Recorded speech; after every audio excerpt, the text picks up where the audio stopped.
Good afternoon, this is Irado Krikorian with the news in English. A terrorist blast took place at noon today in al-Marjeh neighborhood in Damascus. The site, a historical and trade center in the city, is usually crowded with citizens and traffic. An official source said the initial death toll of the explosion has amounted to 13 martyrs. More than 70 people were injured and a huge material damage was inflicted on the place.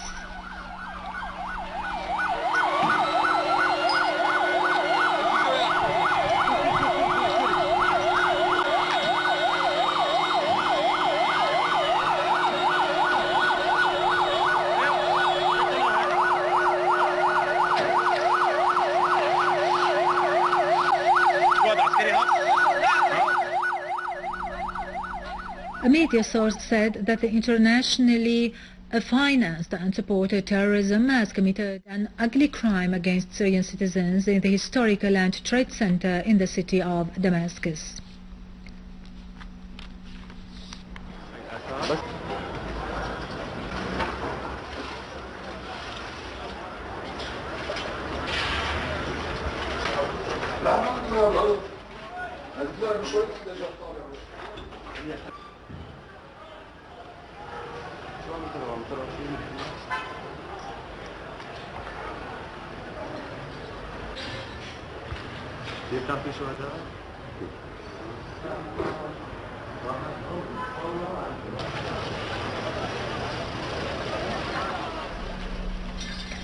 Major General Muhammad Ibrahim al-Sha'ar, the Minister of Interior, has visited the site of the explosion. He condemned this terrorist crime as being an act of killing for the sake of killing and evidence to the bankruptcy of those terrorists and their masters. He pointed out that the first beneficiary from those terrorist explosions was the Israeli enemy.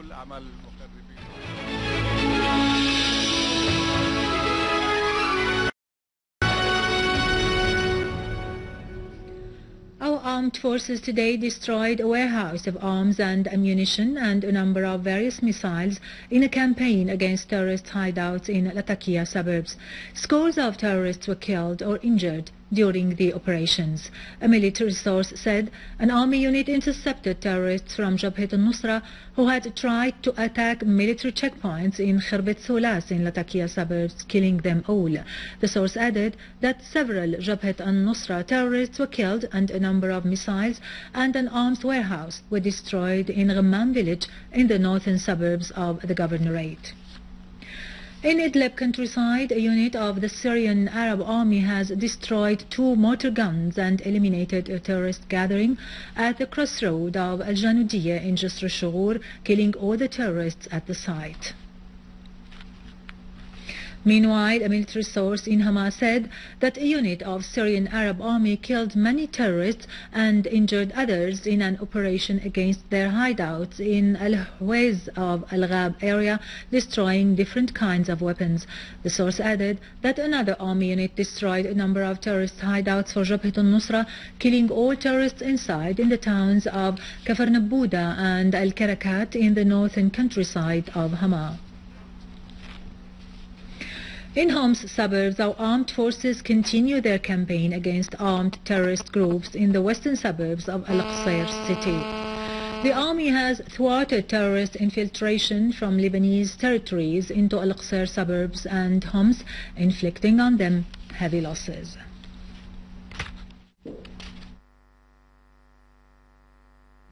A military source has dismissed as untrue news reports circulated by pro-terrorism satellite channels about Al-Khudr Hill south of Da'il in Daraa falling under the control of terrorists. The source added that our valiant forces intercepted the attackers and eliminated most of them.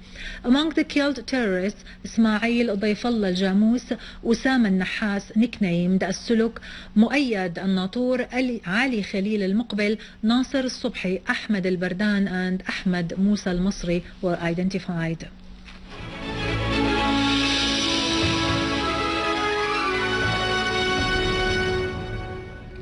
Welcome back. Russian Foreign Minister Sergei Lavrov has said that Moscow has never tried to hide supplying Syria with arms in accordance with previously signed contracts. He stressed that any state was entitled to means of defense not prohibited under any international treaty.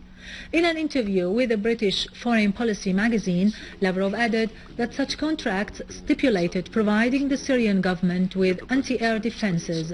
He noted that Syria needed defensive means as it was subject to real, not hypothetical threats. Lavrov called for focusing more attention on the other side and taking into consideration information about providing the opposition with offensive weapons as well as about arms shipments smuggled from Libya, including the dangerous portable missile systems. Lavrov said such information must be taken into consideration, particularly in view of statements to the effect that planes, including civilian ones, will be legal targets, which is a very grave matter, he warned.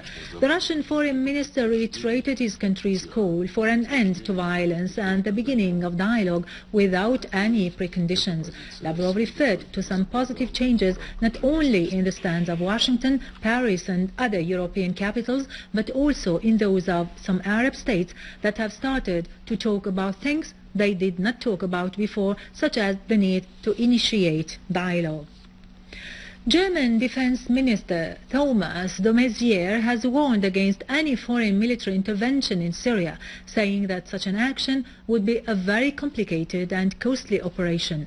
In an interview in Washington, de Maizière said that in the meantime he didn't see a role for the military forces, rejecting any automatic military action in Syria, adding that up till now there was no sufficient information about the use of chemical weapons in Syria. Iran's foreign ministry spokesman Mohammad Parest has strongly condemned the terrorist blast which occurred in al-Marjeh in Damascus yesterday and targeted the entourage of Prime Minister Wael al-Halaqi, killing a number of citizens and injuring several others. Mohammad Parest asserted that committing such crimes has revealed the real face of terrorists in Syria. He held some regional and international parties which support terrorism in Syria responsible for such crimes. Mohammad Parest called on world countries and international human rights organizations to offer support in order to reach a political solution for the crisis in Syria and for exerting every possible effort to stop the violence and shoulder their responsibilities in this regard. In Iran, the second day of Scholars and Islamic Awakening Conference continues in Tehran with the participation of hundreds of scientists and scholars from different parts of the world. The participants asserted that the real dispute in the region is between the axis of arrogance led by Israel and the US and that of resistance which seeks independence and the liberation of the occupied lands, especially Palestine. And finally, Chief of Dubai Police in the United Arab Emirates, General Dahi Khalfan, has affirmed that the revolutions of the so-called Arab Spring are a huge conspiracy targeting the Arab world. In a TV interview, Khalfan said the United Kingdom and some European countries have worked for many years to bring down the countries surrounding Israel, including Syria and Egypt, in order to protect Israel. He said the banned Muslim Brotherhood organization is planning to overturn regimes in the Gulf states and is seeking to bring down the Arab world and starting regimes according to their own perceptions. Khalfan stressed that the Muslim Brotherhood organization is lying about the application of Sharia and is hiding under the cover of religion to realize its objectives. With this, we end our news for today. Thank you for watching. For more details about Syria and the region and to view this bulletin again, you can always visit our website in English, syriaonline.sy. Now to latest business and market news with Nariman Qassam after a short break.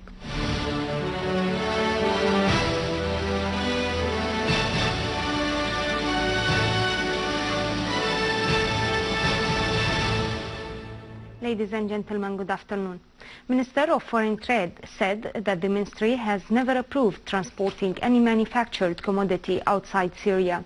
He added that there was a lot of investment opportunities in Syria, such as creating the appropriate investing environment and adopting good work mechanisms that may attract Syrian investors. He said Syria has had good investment laws after the crisis, and all ministries have cooperated to determine the investment criteria in every sector. Some data today showed that the Spanish GDP has declined by 0.5% during the period from January to March, thus registering its 7th consecutive decline. The National Institute for Statistics has indicated that the economy was reduced by 2% in the first quarter of this year, after a decrease of 1.9% in the fourth quarter of last year, in accordance with the economists' expectations. U.S. crude oil futures have stabilized near their highest levels at the beginning of dealings in Asia, after being supported by hopes that the European central banks would take measures to stimulate the fragile international economy. Meanwhile, Brent futures have registered no change from the previous session, as oil prices are heading to register a monthly decline with the decline of raw material prices.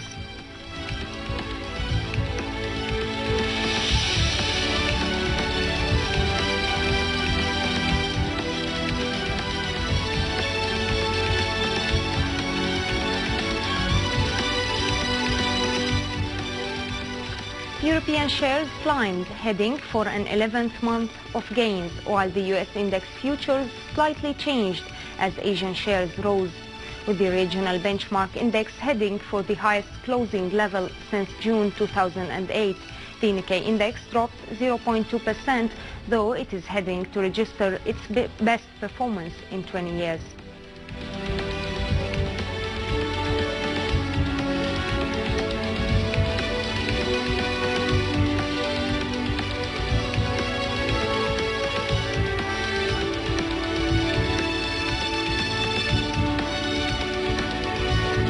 In the local market, gold prices stabilized at 5,250 Syrian pounds for the 21-carat gold gram, as the Jewelers Assembly set the price of the Rashadi golden coin at 38,300 Syrian pounds and the English coin at 42,800 Syrian pounds.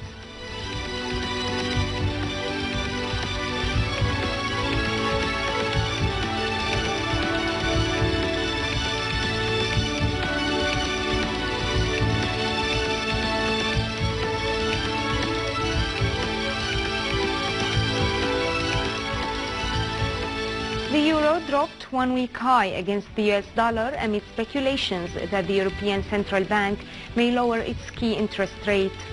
The common currency fell against most of its major peers before data showed that the economists said that they will show the slowed euro area inflation this month. On the other hand, the yen is set to complete a 7th monthly decline as gains in the stocks boosted the demand for higher yielding assets.